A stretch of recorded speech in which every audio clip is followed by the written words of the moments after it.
السلام علیکم سامعین، 8 ربیع الثانی اور 1 اکتوبر ہے۔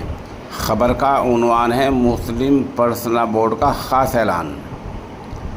اطلاع کے مطابق ملک کی بعض ریاستوں میں انہی تاریخوں میں برادران وطن کے مذہبی تہوار منعقد ہو رہے ہیں۔ اس لیے آل انڈیا مسلم پرسنل بورڈ کے صدر حضرت مولانا خالد سیف اللہ رحمانی کی زیر صدارت عہدیداران بورڈ کی ایک ہنگامی میٹنگ ہوئی، جس میں پوری صورتحال کا جائزہ لینے کے بعد فیصلہ کیا گیا کہ 3 اکتوبر کو ہونے والے بھارت بند کے پروگرام کو سردست مؤخر کر دیا جائے۔ لہذا 3 اکتوبر کے بھارت بند کے پروگرام کو مؤخر کیا جاتا ہے۔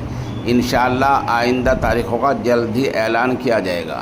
البتہ وقف ترمیمی قانون 2025 کے خلاف بورڈ کی احتجاجی تحریک حسب معمول جاری رہے گی اور تمام پروگرام طے شدہ تاریخوں کے مطابق ہوں گے۔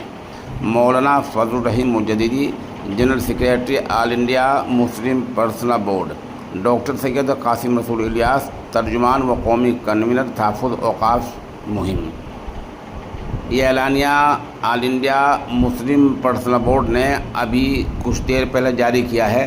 اس نامہ نگار نے دفتر میں باقاعدہ فون کر کے اس کی تصدیق بھی کر لی ہے، اعلان صحیح ہے۔